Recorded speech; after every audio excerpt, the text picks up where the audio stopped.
Fala, galera, bom ou não? Então, vamos falar e vamos tratar neste momento de Brasil colônia, período da mineração, que a gente poderia colocar aí final do século XVII, século XVIII, e nós vamos falar especificamente da economia, né? Como que funcionou a economia mineratória nesse período aí. Muito importante a gente entender que a sociedade mineratória, como já tratamos no vídeo anterior, a sociedade mineratória é uma sociedade que trouxe para nós, para dentro do aspecto da economia, novos fatores, né? Nós tivemos ali uma sociedade urbana, então quer dizer que as características de uma cidade, elas foram trazidas, né? Elas foram alocadas dentro da economia mineratória, dentro desse processo conhecido como um processo econômico de maior pujança aí, de florescimento, né? Ou de busca de metais preciosos que Portugal viveu no Brasil. Antes mesmo de falar do processo da exploração efetiva do ouro no Brasil, é interessante a gente pegar e situar que logo após Portugal ter encontrado ouro no Brasil, no ano de 1704, nós temos um caso curioso aqui no ano 1704.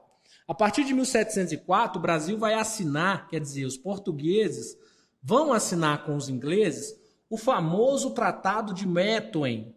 E por que esse tratado ele é muito importante para a gente dar início aqui na nossa falação? Porque o Tratado de Methuen é um tratado entre Portugal e a Espanha. Ele também é conhecido como Tratado de Panos e Vinhos, né? Tratado dos Panos e Vinhos, ou Tratado de Panos e Vinhos. Panos porque a Inglaterra fornecia manufatura, né, para os portugueses, e os portugueses forneciam para os ingleses vinhos, né? Tudo que foi estabelecido a partir desse tratado era pago, toda a dívida contraída desse tratado deveria ser paga em metal precioso. Então, se você pensa nos panos como manufaturas, né, como manufaturados, você automaticamente já sabe quem vai ficar devendo para quem, né? Se você tem os ingleses vendendo produtos manufaturados para os portugueses, automaticamente Portugal sempre vai ficar devendo para os ingleses. Então é um tratado que envolve Portugal e Inglaterra, tá? Esse tratado vai ser extremamente econômico para a Inglaterra e extremamente prejudicial ao Brasil. Vocês devem lembrar que no ano de 1822, o Brasil se torna independente de Portugal. Lembrem-se disso?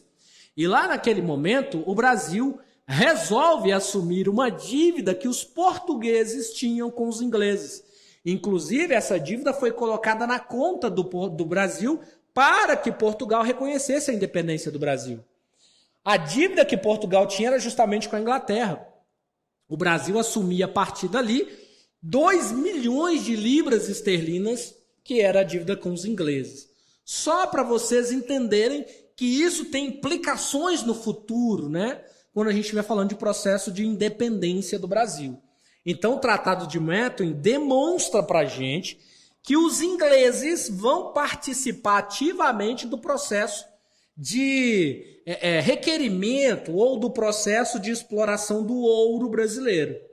Então, os ingleses vão participar como atores coadjuvantes, né?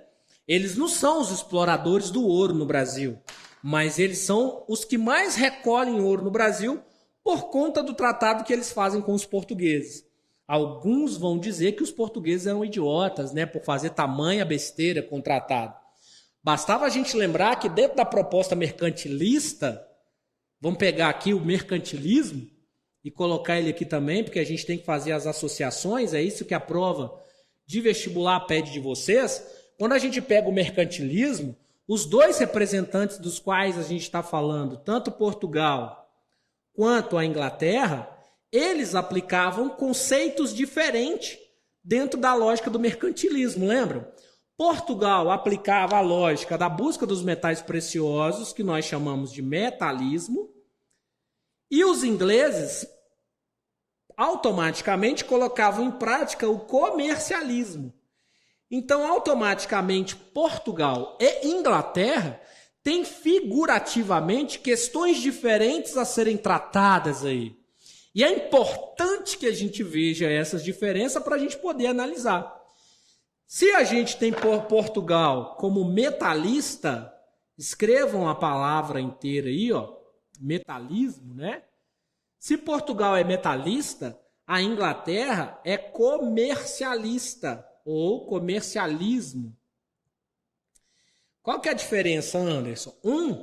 Está se propondo a vender, a comercializar. O outro está se propondo a apenas buscar riquezas mais fáceis, né, que é o metal precioso. Na relação aqui do Tratado de Methuen, fica claro que os ingleses querem ganhar dinheiro com o seu produto. E os portugueses, por outro lado, querem esbanjar a sua riqueza em ouro. Então a economia mineratória, ela tem já, além dos portugueses, um segundo fator que a gente tem que analisar, que são os ingleses. Os ingleses vão ganhar muito dinheiro ou vão fazer extração de ouro no Brasil de forma paralela, tá? A partir daí, né, dessa conjuntura, a gente começa a analisar o processo de exploração do ouro. A exploração do ouro no Brasil, ela começa de forma bem simples, né? A primeira exploração que acontece é do ouro de aluvião. O ouro de aluvião, gente, é aquele ouro que você não precisa fazer muito esforço para encontrar. Esse ouro de aluvião normalmente está nas cachoeiras, né? Nos rios, né? Nas nascentes, rios, nascentes. É aquele ouro que você normalmente usava as bateias, que são as peneiras de bronze, para você fazer o ouro reluzir. Depois do ouro de aluvião, você vai automaticamente buscar uma outra forma de ouro ou uma outra forma de apreciação desse produto. O ouro de aluvião, a gente tem que entender também que quando os brasileiros, né, quando os bandeirantes encontraram quantidades de ouro no Brasil, os bandeirantes automaticamente vão trazer para dentro dessa sociedade aí uma ideia de uma grande quantidade de pessoas que vão fazer a exploração do ouro de aluvião, tá? Imagina a quantidade. Os historiadores estimam, gente, que mais da metade da população portuguesa veio a Minas Gerais para fazer a exploração aurífera. Os historiadores também nos falam que houve grande processo de migração do Nordeste para a região para a região Sudeste brasileira, por causa do encontro do ouro, né? Depois que você tem o ouro de aluvião sendo explorado em grande quantidade, você vai começar a oferecer as datas, né? O que são datas, Anderson? Datas é terra, porção de terra. Data a gente pode chamar de sesmaria, latifúndio. As datas passaram a ser dadas aos mineradores, para que eles pudessem fazer a faiscação, para que eles pudessem fazer as cavernas, né, ou a mineração de profundidade, como era chamado. É nessa exploração de ouro que entra uma figura bem emblemática, tá? A exploração do ouro, ela traz para dentro dela a figura do escravo. Só que é um escravo diferente. Eu vou colocar diferente aqui, ó, para vocês conseguirem interpretar a prova, tá? Por que na época da mineração esse escravo era um escravo diferente? Porque ele era um escravo técnico. Ele era um escravo que sabia fazer a exploração do ouro. Por exemplo, quando você ia fazer as minas auríferas, você precisava de mão de obra qualificada. As minas precisavam de mão de obra qualificada. E qual era a mão de obra qualificada da mina? Os trabalhadores negros. Professor, então você está falando que negro era qualificado? Era o trabalhador mais qualificado daquela época. Por isso, um escravo minerador, você tratava ele com muito cuidado e muito carinho. Por que ele era um escravo diferente? Porque ele ganhava, ele era pago de maneira diferente. Ele era tratado de maneira diferente. Por que ele tinha essa diferença? Porque o escravo mineiro, ele que fazia as escavações, era ele quem primeiro tinha em contato com um negócio chamado veio de ouro. Veio de ouro era um pozinho de ouro que ia fazendo uma veia na rocha e que demonstrava onde você ia encontrar muito ouro. Quando esse escravo encontrava dentro da mina um veio de ouro, ele chamava o dono da mina. E ele vai lá e fala, ó, achamos um veio de ouro. E a partir desse momento, esse escravo começava a negociar com esse dono de mina o que ele ia receber por aquele veio de ouro. Se ele não tivesse negociação aberta com o dono da mineração, ele poderia destruir a mina, cavar em um lugar que não era próprio para escavação, e aí a mina cedia, ele podia acabar com a mineração. Então é escravo que eu trato diferente. É esse escravo que eu trato diferente aqui, ó, que vai receber lá na frente, em grande quantidade, a sua o quê? Carta de alforria, a sua carta de liberdade. Não que ele recebe isso de braço aberto, de mão beijada, porque na verdade ele foi conseguindo condições econômicas para comprar a sua liberdade. E não se engane, esse escravo que eu estou chamando ele de diferente, ele vai passar a ser de fato um minerador. Como assim, Anderson? Ele vai ter para si um local de mineração. Como assim, professor? Lá em Ouro Preto nós temos a famosa mina do Preto Velho. Por que a mina chama Preto Velho? Porque a mina era de um preto mesmo. E o nome dele, ou ele ficou conhecido como Preto Velho. E aqui eu não estou usando termos racistas. Eu estou apenas trazendo para dentro da história e estou valorizando aqui nesse sentido a figura desse trabalhador que durante muito tempo na história do Brasil foi tido apenas como um escravo que apanhava e etc e tal, mas que aqui ele tem que ser respeitado, ele tem que ser tratado diferente. Porque senão ele derruba a fonte da riqueza. Por isso que é a mão de obra qualificada. É o negro que consagrou o processo de mineração no Brasil. É ele que fez a riqueza de Portugal saltar mundos, e não só de Portugal, como nós já vimos também da Inglaterra. A partir daí, os portugueses instauraram os impostos. O primeiro imposto trago aqui na exploração do ouro, sempre vai ser o quinto. Sempre. A coroa portuguesa sempre cobrou o quinto do ouro, ou o quinto de tudo que era produzido no Brasil. Se eu era um minerador, extraía 10 quilos, 2 quilos desses 10 quilos eram da coroa portuguesa, o quinto do ouro, tá? É lógico que, como nós estamos falando de região mineratória, essa ideia da prática e da cobrança do ouro ou dos impostos, ela vai melhorando, né?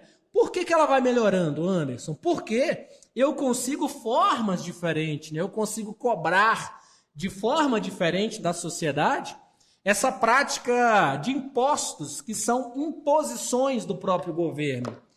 Dentro da prática dos impostos estabelecidos na mineração, nós começamos com o quinto, depois nós temos a captação, depois o quinto vai ser substituído pela finta. Quando não ocorre a finta, nós vamos ter a famosa derrama. Então não ocorre a finta, a gente tem a derrama. Vou explicar. Beleza? A captação era um imposto que se cobrava por cabeça, ou seja, por cada pessoa dentro de uma mina, você pagava o equivalente a mais ou menos 9, 10 gramas de ouro por cabeça, tá? A finta era um imposto que você tinha que pagar 100 arrobas de ouro anualmente. A finta ela é instituída quando o ouro está faltando. Ou seja, começou a dar sinais de esgotamento o ouro. Aí você cobra a finta. Quando você não atinge os 1.500 quilos de ouro, porque uma arroba são 15 quilos, né? Então, em outras palavras, isso aqui ia dar 1.500 quilogramas de ouro. Quando você não consegue pagar os 1.500 quilos de ouro, acontece a derrama. É essa derrama aqui, ó, ela acontece sobre a sociedade local. Ou seja, imagina eu sou minerador e vocês que estão me ouvindo agora, você que está na sua casa junto com sua família, seja a sociedade que trabalha para mim na minha mineração. Quando eu não consigo pagar a finta, quem paga é você. E com o que você paga? A sociedade paga com vaca, a sociedade paga com galinha, a sociedade paga com porco, a sociedade paga com o próprio ouro que ela conseguia, né, porque ela trabalhava para o minerador. E é nesse momento aqui que nós vamos entender que floresceu o processo da Inconfidência Mineira, que nós vamos tratar em outra aula, claro. A Inconfidência Mineira surge da derrama. A ideia da Inconfidência Mineira, né? Quando a população está extremamente com raiva, tá? Ainda nesse interim, a coroa portuguesa, para melhorar a cobrança de impostos, vai criar um negócio que ficou chamado como casa de fundição. E por que a coroa cria isso? As casas de fundição, elas eram lugares específicos para fundir e cunhar ouro.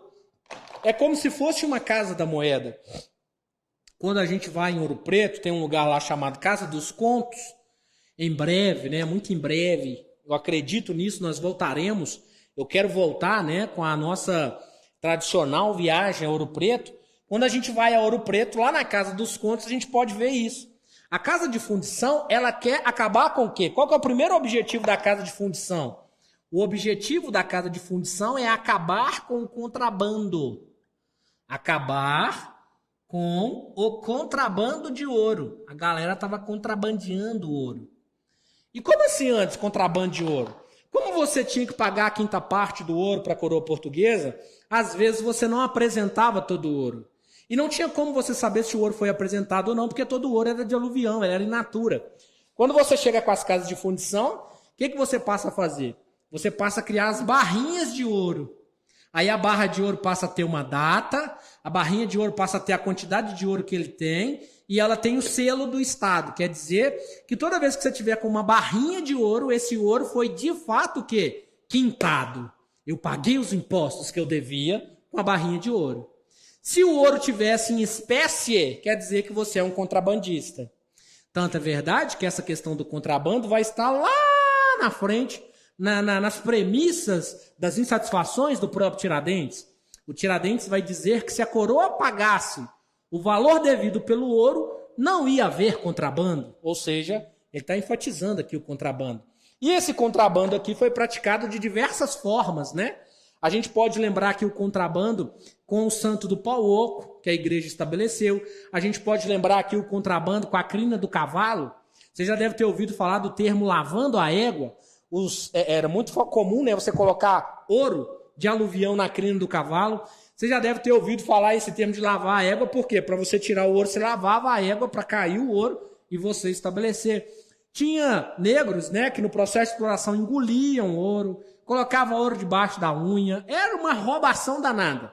Nós não temos ideia da quantidade real de ouro que saiu do nosso país. Nós temos a ideia da quantidade de ouro que Portugal declarou a partir das casas de fundição. Antes disso, nós não sabemos nada disso. Antes disso, nós estamos à deriva. Nós estamos a naufragar aí a deriva porque nós não conhecemos. É lógico que todo esse processo de mineração vai gerar no Brasil uma sociedade urbana, e dentro dessa ideia de sociedade urbana surge a polícia. Por quê? A polícia que vai tomar conta da sociedade urbana. O negro, na cidade, ele tem que caminhar, mesmo sendo escravo. Então ele vai começar a se misturar aos brancos, coisa que nunca aconteceu lá na cana-de-açúcar, lá na Casa Grande, na Senzala. Presta atenção como que é um choque cultural aqui. Os brancos vão agora andar junto com os negros. Para a sociedade branca isso era um absurdo. Tá? Por quê? Porque os negros tinham essa ideia da inferioridade que eles mesmos colocaram sobre os negros, né? E aí na sociedade urbana não, tem a circulação, tem os bares, né? Você tem vida ativa. Por isso que para dar conta disso tudo aqui, você coloca, né, como responsável por todo esse processo um camarada chamado Intendente das Minas. Intendente das Minas. Esse é o cara que cobra os impostos, esse é o cara que rouba a coroa, porque o intendente das Minas roubava muito também, né? Esse é o cara que vai fazer um monte de coisa. Muitas das vezes o intendente das Minas cobrava o imposto, falava que a galera não tinha pago, matava alguém e ficava com toda a riqueza para ele.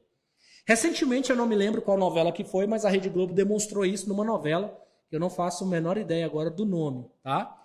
Mas tinha uma novela na Rede Globo que falava isso muito bem, assim, colocava... Essas novelas de Dom Pedro aí, que trazem Dom Pedro, teve até Vale a Pena Ver de Novo aí recentemente, enfim.